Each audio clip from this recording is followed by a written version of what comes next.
mito da caverna é uma alegoria utilizada por Platão em sua obra mais complexa, o livro A República.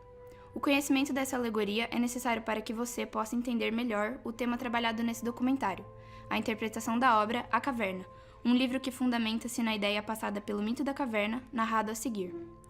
Durante um diálogo presente na obra de Platão entre Glauco e Sócrates, este pede para que Glauco imagine a existência de uma caverna, onde prisioneiros residissem desde sua infância. Tendo suas mãos atadas a uma parede, seu campo de visão permite que eles enxerguem apenas as sombras que são projetadas na parede situada à frente. As sombras são ocasionadas por atividade humana na frente de uma fogueira, a qual está na parte traseira da parede em que os homens estão presos. De maneira distorcida, a sombra dos homens que passam ante a fogueira, fazendo gestos e passando objetos, são todo o conhecimento que os prisioneiros tinham do mundo. A parede da caverna, os ecos e as sombras das pessoas atrás era o único mundo que eles conheciam. Repentinamente, um dos prisioneiros foi liberto. Ao andar pela caverna, ele percebe a existência de pessoas e da fogueira que projetava as sombras que ele julgava ser a totalidade do mundo. Saindo da caverna, choca-se com o mundo exterior. Ofuscado pela luz solar, ele se sente desconfortável e deslocado. Quando a sua visão se adapta à luz, o prisioneiro liberto começa a perceber como o mundo real era infinito e belo. Ele percebe que as sombras, que antes eram sua realidade, na verdade eram cópias imperfeitas do mundo fora da caverna. O homem agora livre pode tomar duas decisões: voltar para a caverna e libertar seus companheiros, ou desfrutar de sua liberdade. Julgou que, ao tomar a primeira decisão, poderia ser chamado de louco pelos prisioneiros, já que estes só conheciam a cópia imperfeita do mundo, mas era uma atitude necessária, a coisa mais justa a se fazer. Agora que você já conhece o mito que deu origem ao livro, vamos analisar o mesmo. Mas de que se trata, enfim, A Caverna de José Saramago? Acho importante ressaltar primeiramente que, mesmo o livro sendo uma narrativa, passa longe de ser apenas uma história comum. A caverna é, acima de tudo, uma experiência reflexiva para o leitor. Sobre o livro, eu poderia simplesmente vir aqui e apenas resumir a história. Dizer que o livro narra uma parte da vida de Cipriano Algor, um oleiro que do dia para a noite se vê completamente sem perspectiva de trabalho, pois o centro comercial de sua região deixou de comprar suas louças de barro para comprar louças baratas de plástico. Eu poderia então narrar toda a trajetória de Cipriano em busca de um novo trabalho, para que ele não tenha de se mudar com o seu genro e sua filha para a cidade grande. Mas não vou, pois não é exatamente sobre isso que se trata a caverna. José Saramago não usou suas páginas para simplesmente narrar a história de um oleiro desiludido. Cipriano e seus companheiros são peças, ferramentas extremamente humanas e extremamente complexas, pelas quais o autor faz duras críticas e reflexões aos tempos em que vivemos. Faz críticas à era da informação, ao estilo de vida extremamente consumista e capitalista da atualidade e até mesmo à falta de realidade de muito resultada pela tecnologia. E após tantas críticas e reflexões, o objetivo final do livro é deixar na cabeça do leitor a pergunta: será que nós não estamos todos dentro de uma caverna de Platão?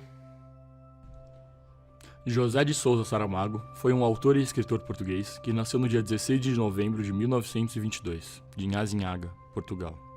Desde pequeno, Saramago já mostrava um grande interesse por leitura e estudos, mas por conta de uma grande dificuldade financeira, nunca chegou a frequentar uma faculdade desse ensino.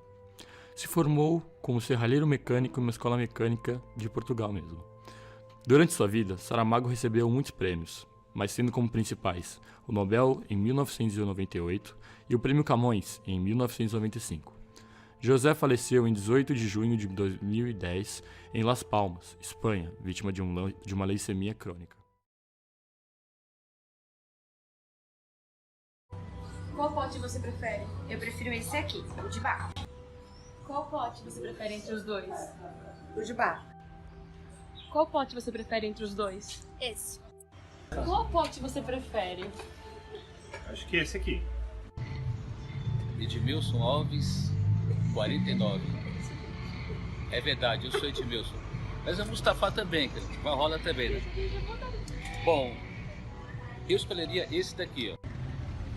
Qual pote você escolheria entre o de barro e o de metal? O de barro. O de cerâmica. Os dois potes, né? Se escolher um dos dois. Ah, posso ver melhor, mais perto? Pode, claro. Acho que esse aqui. Qual dos dois você prefere? Eu preferiria o de barro. Qual dos dois potes? Por gosto eu preferiria o de barro, mas eu escolheria de acordo com a utilidade que ele teria. Qual dos dois você prefere? O de inox. Qual dos dois produtos você compraria? Hoje eu compraria esse produto de barro. Qual dos potes você escolheria? O cinza. Cinza, né? Metal. Qual você escolhe? Eu escolho esse pote. Há 3 gerações, a família de Cipriano trabalha na olaria. Apesar de Marta, sua filha, sentir os efeitos da constante modernização, o sustento da família gira em torno do manuseio do barro, complementado com o salário de guarda do centro de seu genro. Entretanto, certo dia ao levar seus produtos para vender no centro, este o avisa de que um novo material, o plástico, está substituindo a cerâmica. Com isso, sobram produtos na olaria de Cipriano, e um questionamento passa a atordoá-lo. O que um velho que trabalhou a vida toda com a mesma coisa vai fazer de inovador? Por quê? Eu prefiro ele porque ele é mais simples. Você pensa de como ele é produzido, que você vai comprar? Não, eu não penso, é que eu gosto mais da simplicidade, que mostra a cultura, essas coisas, né? Por que você prefere ele? Porque ele é mais delicado e conserva mais pra tomar alguma coisa. Esquenta Quando mais. você vai comprar um pote, você pensa de onde ele veio? Sim. Penso sim. Que aqui foi feito à mão. Aqui tem algumas máquinas, né? Por quê? Porque ele é menos fácil de quebrar e acho que dura mais. Você pensa na história do pote quando você vai comprar? Sinceramente, não. Por que você prefere ele? Por ser mais leve. Você pensa na história do pote quando você vai comprar? Depende pra finalidade que vai usar, mas normalmente não. Primeiro, porque é menor do que os outros e se eu encher os dois, isso que vai saciar minha fome também, vou comer menos. E me parece também que tem um efeito térmico mais interessante do que esse daqui. E a outra coisa que eu ver é o preço também, né? Porque eu também posso comer aqui, sei lá, menor quantidade, mais frio, mas pelo menos paguei menos, né? É isso aí. Pelo conforto eu vou por esse pote aqui. E a história? Quando você vai comprar um pote, você pensa na história do pote? Sim, eu penso na história do pote, né? Então eu vejo assim, primeiro se o material é adequado ou não a receber alimento, né? Então eu fico assim com esse pote aqui, ó. Sei, aqui dá mais um aspecto natural, então a tendência é esse aqui. Por quê? Me chamou mais atenção. Quando você vê um pote numa estante, você pensa na história de como foi fabricado o pote? Acredito que sim. E aqui tem todo um procedimento, né? Tem desde manual e também deve ter indústria também, né? Mas o interessante é o manual. É isso. Porque é mais bonito, eu acho. É uma coisa mais rústica. E você pensa na história quando você vai comprar? Não. É isso. Porque eu acho que ele tem mais utilidade, ele me parece mais um vaso de flores, eu poderia usar como vaso de flores, ou então mesmo na cozinha, ele parece... Esse aqui eu achei comum demais, esse aqui eu vejo mais utilidade pra ele, E você em pensa? termos de decoração, assim. E você pensa na produção dele quando você vai comprar? Não? Por quê? Porque eu acho mais bonito. Você pensa na história do produto? Não. Infelizmente não. A gente vai no automático, naquilo que a gente está precisando, acha prático, acha bonito. Ao meu gosto eu prefiro o de barro, mas eu acabo não pensando nesse histórico. E eu considero sim a questão do fazer, mas hoje os próprios potes de barro que a gente encontra no mercado também seguem um processo, né, de escala, então está cada vez mais difícil a gente encontrar o produto do artesão local, né? Então, quando em cidades típicas, eu opto aí sim para de fato a gente conhecer. No supermercado, infelizmente, a gente acaba tendo esse sistema de escala da indústria, então eu acabo escolhendo de acordo com a utilidade, mas a preferência é sempre pelo barro. Por quê? Porque eu acho ele um produto mais resistente, tá? E a qualidade dele também parece ser melhor. Pois também, entre esse e esse, se esse daqui cair no chão, ele quebra. E esse daqui, ele é resistente, então ele não teria essa quebra. Você pensa na história do produto quando você vai comprar ele? Não. Por quê? Porque ele é feito de barro e geralmente, como eu gosto de alimentos que é na conserva de barro, eu acredito que é melhor, porque conserva mais o sabor dos alimentos. Você pensa na história do produto quando você vai comprar ele? De onde ele é feito, como ele é feito? Geralmente, sim.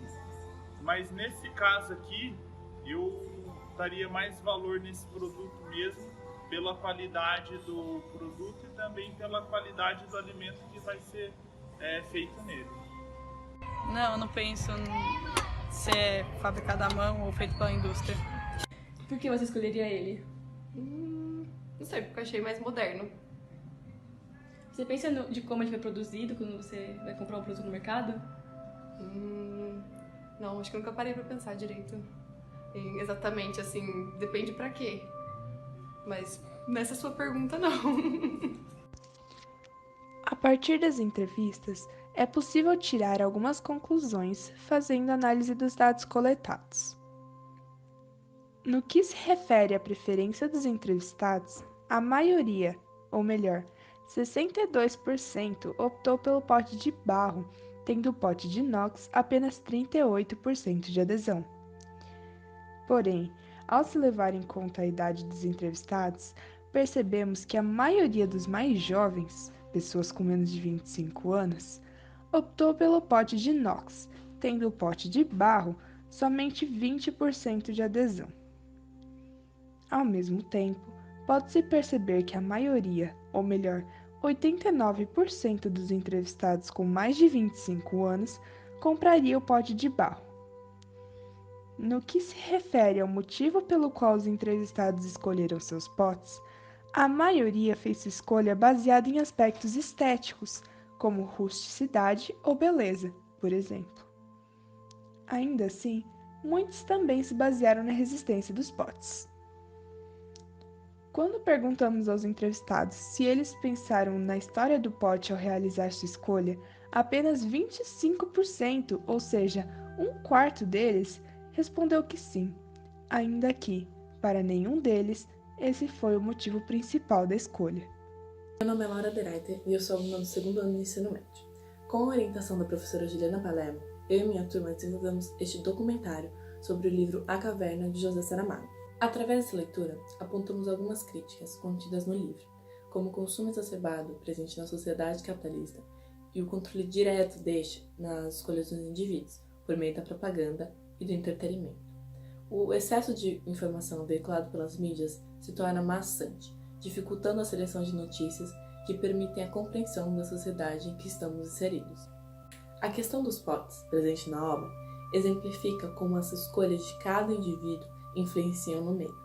Influenciam em questões de consumo e produção, determinando não somente que produtos compõem nossa dinâmica de vida cotidiana, nossas escolhas de consumo, mas conjuntamente determinando quais profissões serão valorizadas no processo. Portanto, uma das discussões do livro nos leva a refletir que nossas escolhas de consumo, que aparentam ser individuais, nunca estão dissociadas de questões maiores que englobam a organização da cadeia produtiva de nossa sociedade.